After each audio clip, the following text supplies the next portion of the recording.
Hello, I'm Susan Regan, host of Connecticut Valley Views, and today I have the distinct pleasure to be interviewing my special guest from the Wadsworth Atheneum in Hartford, Connecticut, Jeffrey Brown and Matthew Hargraves. Mr. Brown has led the Wadsworth Atheneum Museum of Art as the Chief Executive Officer since April of 2021, and also he had served as a member of the Board of Trustees since 2012.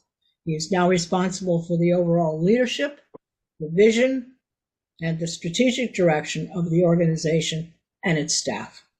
Mr. Hargraves, PhD, has been serving as the newly appointed director since July of 2022. The selection of Hargraves by the Board of Trustees concluded an extensive 7-month national search process and completes the museum's transition to a distributed leadership model, first announced by the board last November. The roles of CEO and director will be split into 2 separate positions, enabling the institution to better seize opportunities in a changing museum environment, consistent with its evolutionary heritage. Now, Jeff, since May of this year, the Wadsworth has featured the exhibition, I Am Seen, Therefore I Am, Isaac Julien and Frederick Douglass. It is Sir Isaac Julien's immersive multi-screen film installation, Lessons of the Hours, anchors this exploration of Frederick Douglass' reflections on image making, race, and citizenship. Co-curated by Louis Gates Jr. and Sarah Elizabeth Lewis and presented in collaboration with the Amistad Center for Art and Culture. Would I be wrong in saying, Jeff, that the exhibition is an entree into somewhat a more diversified mission objective for the Wadsworth?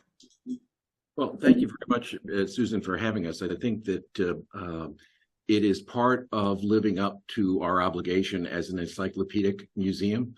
We cover in our collections a span of 5,000 years of humanity, and we are trying to touch in a much broader way, tell broader stories that are much more engaging with our communities. I mean, we have an incredible collection of Baroque paintings. We have an incredible collection of American paintings in Hudson River. We have many collections, as Matthew will talk about, that haven't been seen for years. And we're just trying to present a broader perspective to the community and tell different stories. Would you say that this is, have you actually had discussions with the people who are members and people and visitors to the museum?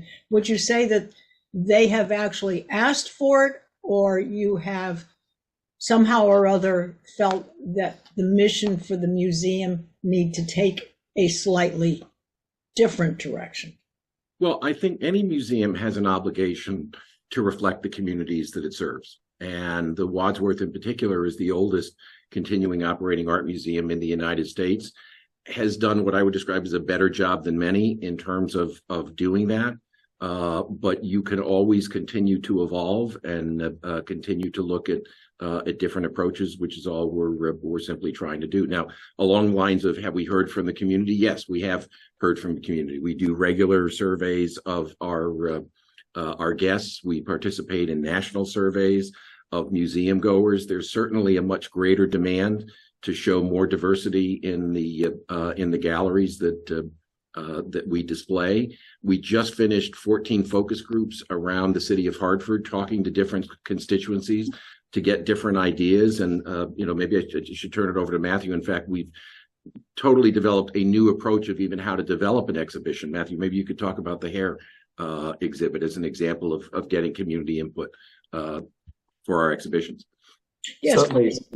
Please do, Matthew. Please expand. Yeah, certainly, Jeff, I will. And Susan, yeah, I would reiterate what Jeff said and say that our mission today is still the same mission we had when we were founded. It's to bring great art and the greatest art we can to our community. And our mission from the very beginning was pioneering, innovative, and forward-looking. And that is still our mission today. And great art is for everyone. And that is still very much at the forefront of what we do. So whether it's bringing the work of Isaac Julien to our community and bringing him to our city, here in dialogue with Henry Louis Gates and Sarah Lewis, whatever we do, it's about bringing the greatest art we can to our community. We are currently engaged in the final planning of an exhibition opening in March next year, and that exhibition is called Styling Identities: Hair's Tangled Histories. And this is a completely different model for us in the planning of an exhibition. It's drawn almost entirely from our own collection. It explores representation of hair, the cultural histories of hair, hair in art, hair made from art, art made from hair, rather. But rather than simply making this exhibition in isolation with a single curator here within the museum, we have a team of colleagues from across the museum working directly with the community. We have a community advisory panel who's been with us from the very beginning of the exhibition, from all kinds of backgrounds and traditions, all of them telling their own hair stories as we proceed through the exhibition. And their voices will be reflected within the exhibition and in the interpretation of the exhibition. So from ancient art through Renaissance, medieval, non-Western to contemporary art, this exhibition will cover the broad range of hair and the history and representation of hair, but with a strong voice from the people in our community who've shaped it and will be telling their stories as much as broader cultural stories about hair. Well, let me ask you, what exactly is the definition for our viewers of a curator? Does that person specialize in the particular exhibition that you have and presents it to the people, or what is their role? I would say curator has a twofold role. One is the first and foremost the care of a collection.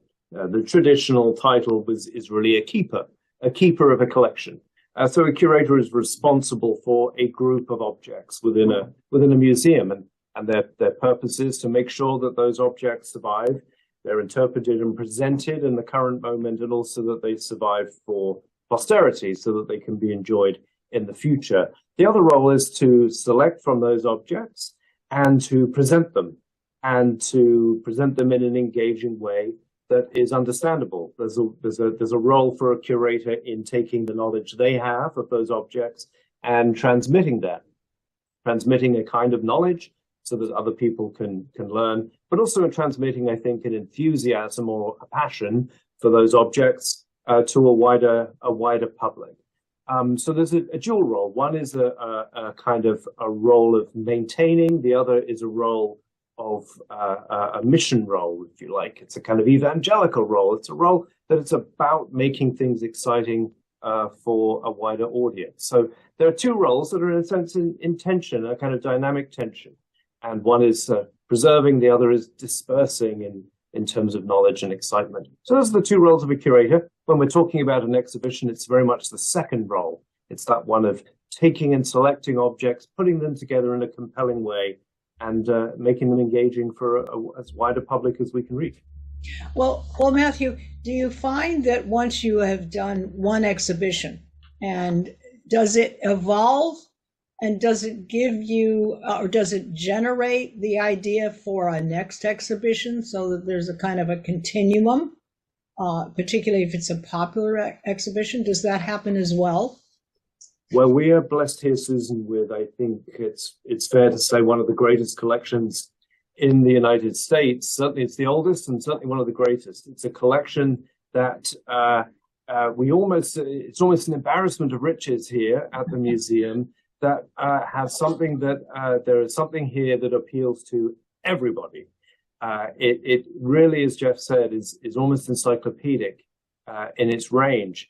There's material here that you could spend a whole lifetime and still not exhaust the kind of the range that we have in terms of looking at it, studying it, and presenting it to our audiences. So there's never a shortage of material, even just within our own building, to present to people. So there's always a reason for people to come to the Wadsworth Atheneum, because there is something here that will excite them and interest them.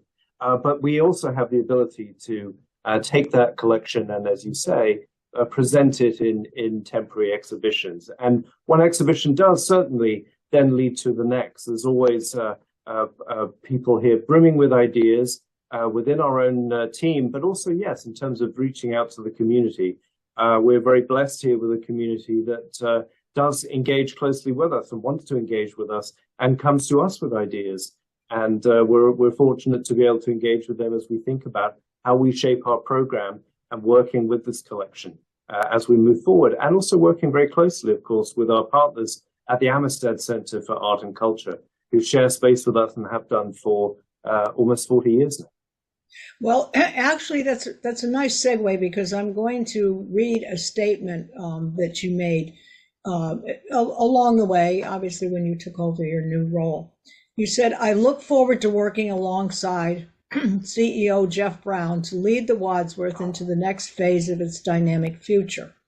With an extraordinarily committed and professional staff and exceptional senior leadership team, we can reaffirm the Wadsworth's rightful position as the leading arts institution in our region and reassert its international reputation as North America's most pioneering art museum.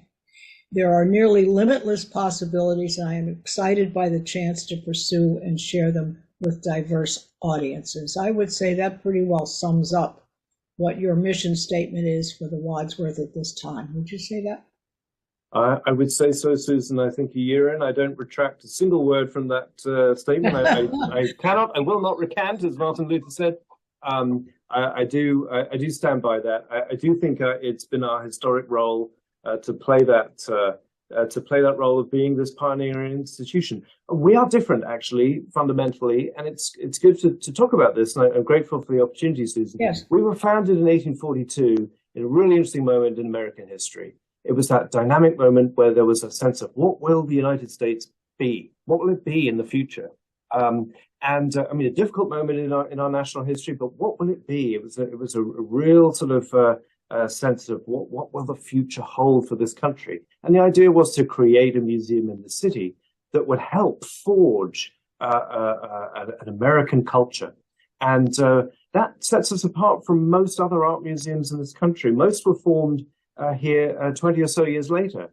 After the American Civil War, most museums were founded on a much more European model of an art museum. They were more designed to preserve something, to preserve a kind of culture, whether it's emulating a European type of culture, or they were founded to preserve something that was thought to be at risk of being lost. They were preservation minded. But we weren't. From the very beginning, we were focused on something that was forging ahead. That's not to say we're not interested in the past. We love it. We love our historic collections. We're absolutely passionate about them. But we're focused on thinking about them in a way that also looks to the future. How do those great works of the old masters also shape the kind of thing that's being produced today? How can we inspire people who are actually young artists working in our city, our region today?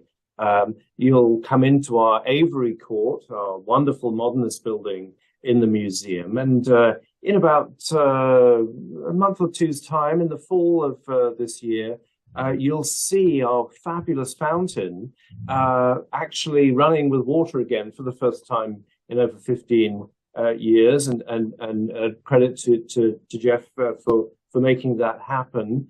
And that's a fountain that was made, a statue in 1600, but it sits at the heart of a building that was created in 1934, the first museum building in the United States in the International Modern style. We've always been focused on fusing the past and the present, and the reason being that by putting those two things together, you can create something really dynamic for now and into the future. So we're set apart from almost every other museum, I think, in this country in having this forward-looking trajectory. So that's why I find it very exciting. So I certainly hold by what I said a year ago when I took on this position, and working to make sure that this museum does reclaim its place in that pioneering spirit. We have a wonderful exhibition opening this fall, the very first museum show of a fabulous contemporary photographer, Talia Chetrit.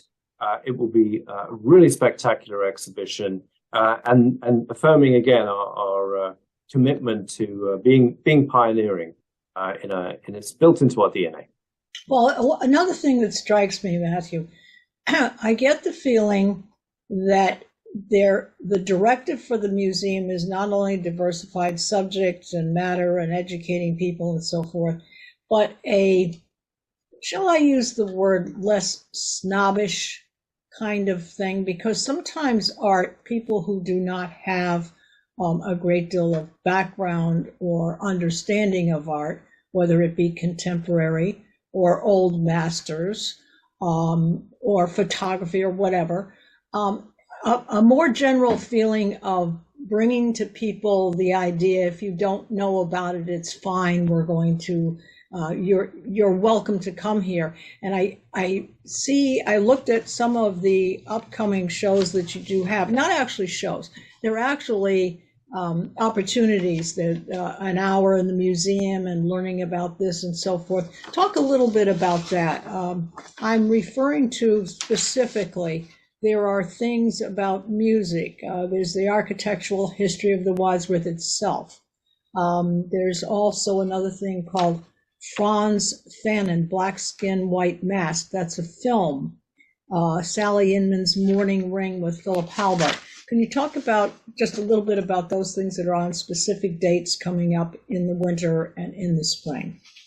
Susan, you used a great word there, I think, which was encounter. And I think what museums can offer people is that fabulous encounter with great things, whether that is a great work of painting, a great work of sculpture, a great work of film, a great work of dance, a great work of music. We can offer that as part of our broad arts program. What unites all that is bringing the very best of art, whether it's from the past or the present, to our audiences. And as you said, there's nothing, we don't want to be snobbish about that. Great art is for everyone, and everyone can have an encounter with great works of art. You don't have to have read the textbook. You don't have to have a complete understanding of the works of Western or non-Western art, or the works of the history of ballet or music.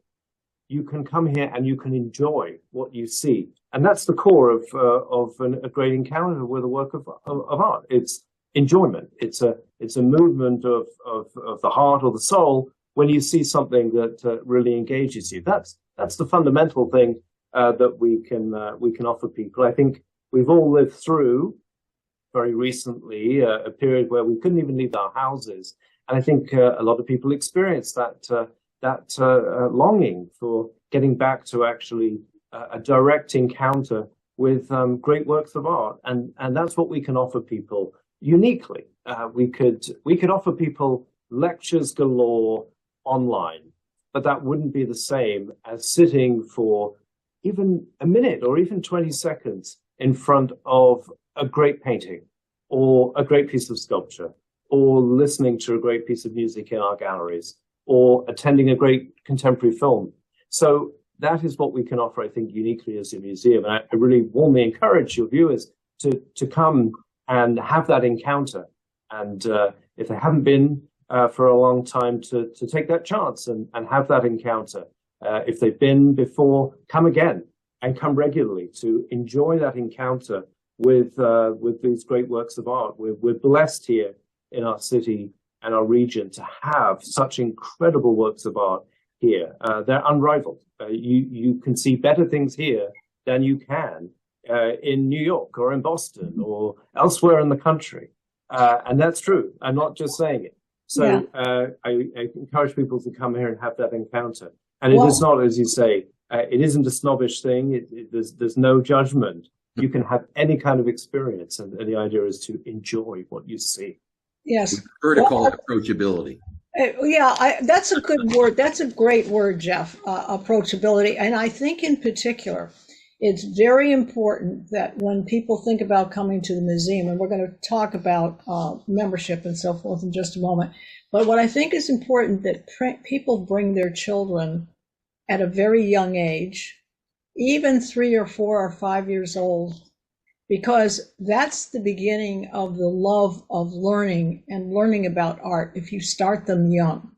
You've got elderly people who appreciate it. Perhaps they had some background themselves. Perhaps they were a teacher of art earlier in their career. Perhaps they were dabbled in art, weekend artists. And there are all kinds of reasons at different ages, but I think it's critical that people make sure that they bring their children, and, you know, they got to be well behaved and so forth. But don't you think that's the way to start? I mean, in other words, and then you grow up with it rather than enjoying it midlife, let's say. It's one of the reasons that we open our doors free to the community on the second Saturday of every month, where we do very specific programming geared towards young children that create the opportunity to expose them to art.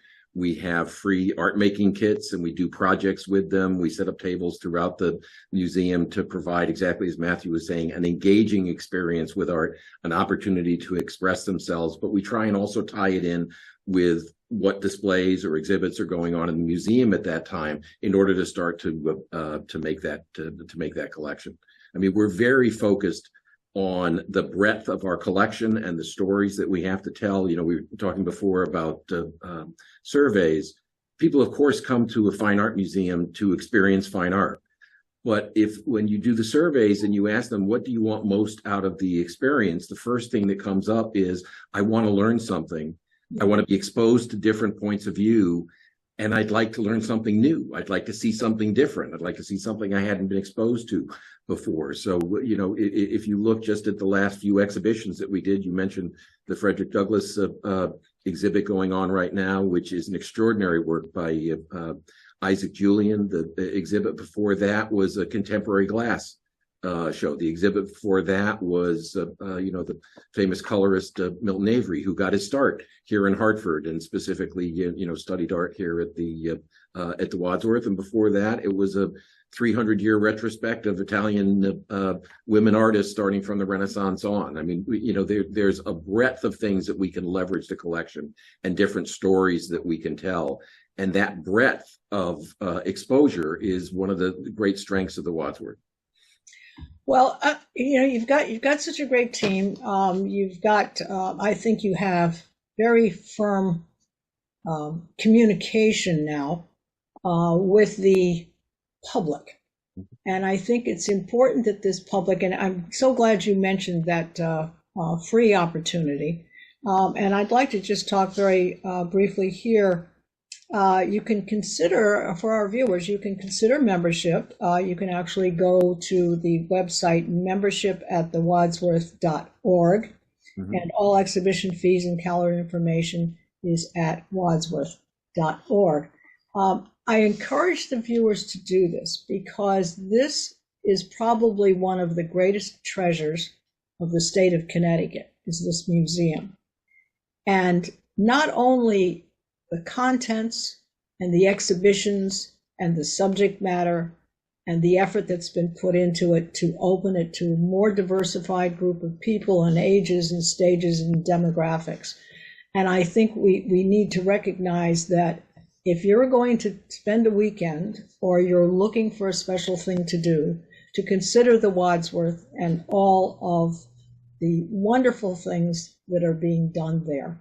It will open a whole new world for you, and it will open a whole new world for your children.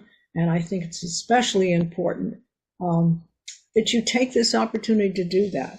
I know that the fees are, you can certainly visit and pay that one-day fee, but consider the membership as a long-term commitment. And not only that, but to support the Wadsworth and all of the efforts being put into it. Now, gentlemen, our time has gone very quickly. Any closing comments you'd like to make with regard to the subject? And certainly, if you want to give a phone number that they can call and ask questions, please do so. Well, I think, you mentioned visiting the website, which is actually the best way to find out what's going on. There is always something new that is happening at the Wadsworth. We are re-examining all of our different galleries and looking at how to tell different stories, bringing new exhibitions. I want to just parrot one of the things that you said that's really critical to the museum. Like all art organizations, The Wadsworth is financially challenged right now because still suffering some of the lingering impacts of the pandemic.